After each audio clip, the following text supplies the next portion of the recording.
ବାଂଲାଦେଶରୁ ଆସିଥିବା କିଛି ଭିଡ଼ିଓ ଦେଖିଲା ପରେ ମୋ ଛାତି ଥରି ଉଠିଲା। ଛୋଟ ପିଲାମାନଙ୍କୁ ମାରିକି ଟାଙ୍ଗି ଦେଉଛନ୍ତି, ସ୍ତ୍ରୀ ଲୋକମାନଙ୍କୁ କାଟି ଦେଉଛନ୍ତି, ଲୋକମାନଙ୍କୁ କାଟିକି ଟାଙ୍ଗି ଦେଉଛନ୍ତି।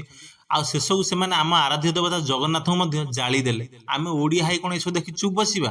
ଆମ ଓଡ଼ିଆଙ୍କ ଠାକୁର ଜଗନ୍ନାଥଙ୍କୁ ସେମାନେ ଜାଳି ଦେଲେ।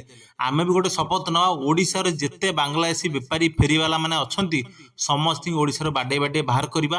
ଯଦି ସେମାନେ ଆମ ଠାକୁରଙ୍କୁ ଜାଳି ପାରିଲେ, ତାହେଲେ ଆମେ ଓଡ଼ିଆ ହେଇ କ'ଣ ଆମ ଗାଁ ଗହଳିରେ ବୁଲୁଥିବା ଫେରିବାଲା ମାନଙ୍କୁ ଧରିକି ବାହାର କରିପାରିବାନି? ସମସ୍ତେ ଶପଥ ନିଅ, ଯେତେ ଫେରିବାଲା ଦେଖୁଛ ବାଂଲାଦେଶରୁ ଆସିଥିବା ଫେରିବାଲା ମାନଙ୍କୁ ତାଙ୍କ ଆଧାର କାର୍ଡ଼, ତାଙ୍କ ଭୋଟର କାର୍ଡ଼, ତାଙ୍କ ଡ୍ରାଇଭିଂ ଲାଇସେନ୍ସ ଚେକ୍ କର। ଯଦି ତମକୁ ଡାଉଟ୍ ହେଉଛି ସିଧା ବାଡ଼ାଅ, ବାଡ଼େଇ ବାଡ଼େଇ ବାହାର କର।